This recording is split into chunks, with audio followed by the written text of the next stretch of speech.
Good morning, students. My name is Mandeep Singh, and my channel's name is Mandeep Singh also. And please, first of all, subscribe my channel. After that, please watch this video.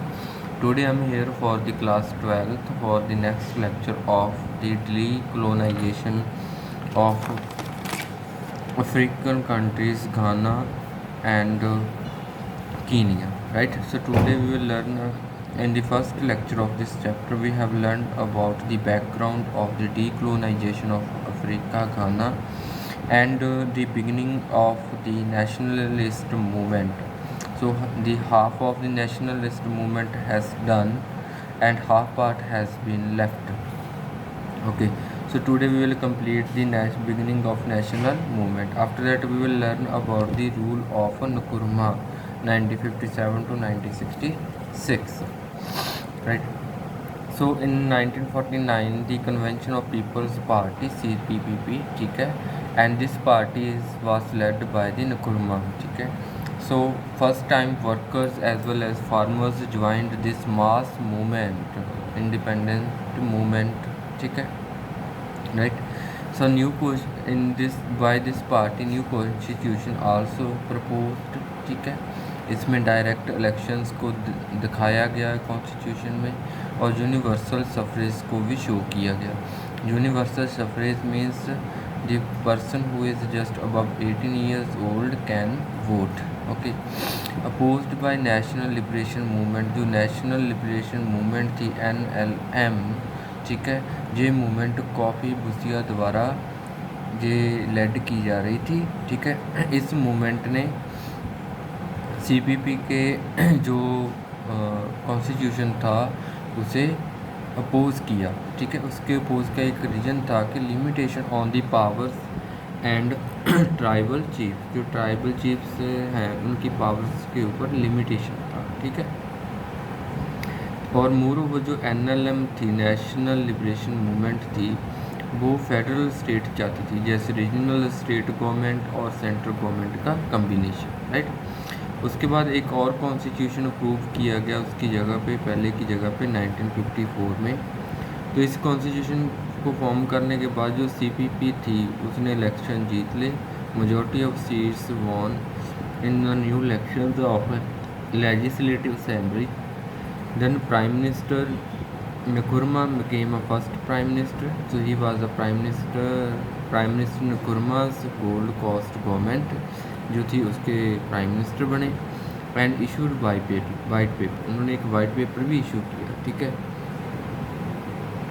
So gold cost independence में 1956 जो white paper था उसमें Gold Coast की independence को issue किया गया था 1956 में, right.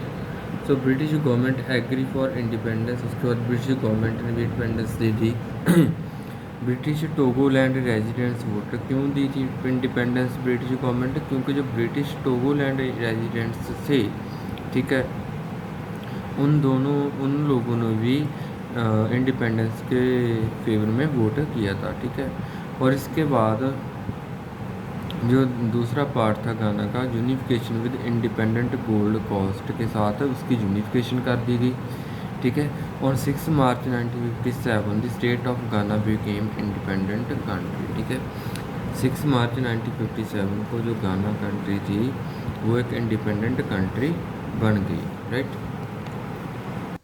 So after declaring independence on 6 March 1956, from that time we will learn about the rule of Nkrumah. Sorry, here is he was missing. Rule of Nkrumah. He became first prime minister of Ghana, born in 1909 and worked as a teacher. He completed Bachelor of Arts जिसे हम BA बोलते हैं 1939 में, and MA जिसे master of arts बोलते हैं philosophy में 1942 में, ठीक है, फ्रॉम यूनिवर्सिटी ऑफ पेंसिल्वेनिया, ठीक है, पेंसिल्वेनिया, ठीक है. एंड उसके बाद वो लंदन चले गए. लंदन जाने के बाद उन्होंने एक सीक्रेट सोसाइटी को फॉर्म्ड किया. This was known as West African National Secretariat. And he worked for decolonisation of Africa, क्योंकि अफ्रीका के बहुत सारे पार्ट्स, ऑलमोस्ट सभी पार्ट्स थे वो यूरोपियन कंट्रियों की कॉलोनीज थे। सो ये ऑर्गेनाइजेशन और नकुरमा ने डीकोलोनाइजेशन के लिए वर्क किया अफ्रीकन, ठीक है, अफ्रीका के लिए।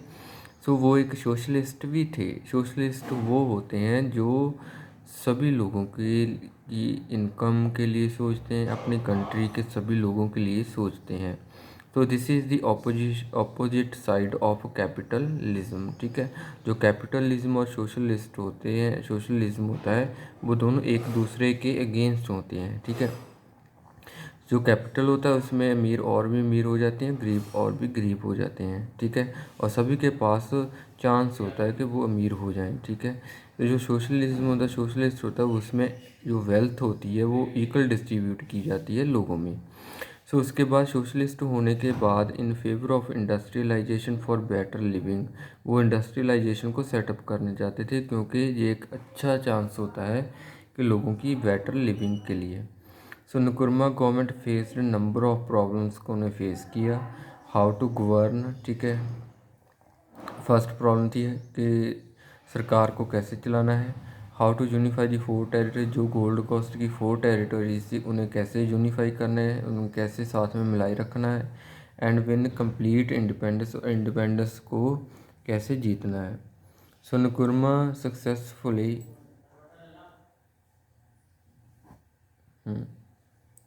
So Nkrumah successful at all 3 goals, ठीक है। तो उसने 6 मार्च 1960 को गाना को इंडिपेंडेंट कंट्री डिक्लेयर कर दिया, ठीक है। और 6 मार्च 1956-57 को उन्होंने वाइट पेपर जारी किया था, ठीक है। बिकेम कॉमनवेल्थ रियालम, ठीक है। न्यू ड्राफ्ट कॉन्स्टिट्यूशन ड्राफ्ट किया गया, ठीक है। Surrender Ghanaian sovereignty to union of African states, ठीक है। African union of African state के अंडर गाना को लाया गया। एक कॉन्स्टिट्यूशन में रेटिफाई भी किया, अमेंडमेंट की गई। और कॉन्स्टिट्यूशन में अमेंडमेंट करने के बाद, रेटिफाइड करने के बाद नकुरमा नकुरुमा, ठीक है, became first president of the गाना कंट्री, राइट। सो वो एक सोशलिस्ट पॉलिसीज़ को उसने अडॉप्ट किया एंड क्रिएटेड वेलफेयर सिस्टम, लोगों की भलाई के लिए एक सिस्टम बनाया। उसने कोकोआ और प्रोडक्शन को भी डबल किया, forestry, fishing and cattle breeding को भी एक्सपेंड किया। सो गोल्ड एंड बॉक्साइट को भी एक्सप्लाइट किया अच्छी तरीके से, उससे बहुत पैसा कमाया। एक डैम भी बनाया वोल्टा रिवर के ऊपर, ठीक है। इससे हाइड्रो इलेक्ट्रिक पावर ली गई और उसके बाद देश के बाकी हिस्सों में से भेजा गया। उसने फ्री हेल्थ केयर, जो एजुकेशन को अडॉप्ट किया, this is the most prominent policy, ठीक है। क्योंकि बहुत सारी कंट्री में हेल्थ केयर और एजुकेशन फ्री नहीं होती, ठीक है। गेंड प्रेस्टीज इंटरनेशनल लेवल पे ऊपर उसने अपनी एक अलग सा ही करेक्टर बना लिया था जिसके हर कोई श्लाघा करता था। देन सपोर्टेड, उसने 2 सोसाइटीज़ को सपोर्ट किया, पैन अफ्रीकन मूवमेंट को सपोर्ट किया और ऑर्गेनाइजेशन ऑफ अफ्रीकन यूनिटी जो 1963 में बनी थी उसे सपोर्ट किया। Why was Nkrumah overthrown, introduce industrialization को इंट्रोड्यूस किया उसने। इंडस्ट्रियल को जब उसने इंट्रोड्यूस किया तो उसने बोरो किया ह्यूज अमाउंट ऑफ कैपिटल, ठीक, बहुत सारा पैसा उसने धार लिया, ठीक है। एंड उसने अपनी जो इंडिपेंडेंस थी वो भी फॉरेन कैपिटल के ऊपर रिड्यूस कर दी, ठीक है, जो कि टेक्नोलॉजी मटेरियल गुड्स में लगती थी, ठीक है। तो इसके बाद जब उसने बोरो लिया पैसा तो उसके बाद सडन फॉल हो गया प्राइसेस ऑफ कोको, ठीक है। कोकोआ या कोको की प्राइसें बहुत ज़्यादा गिर गई, ठीक है। इसके साथ ही उसका जो बैलेंस था वो बिगड़ गया, ह्यूज बैलेंस ऑफ पेमेंट्स डिफिस्ट, ठीक है। जो पेमेंट्स का बैलेंस था वो भी बिगड़ गया, ये भी एक रीज़न था ओवरथ्रोन का। Spend too much money on motorway, एक वे बनाया था मोटरवे कैपिटल फ्रॉम एक्रा टू टैमा, उसके ऊपर उसने बहुत सारा पैसा खर्च कर दिया।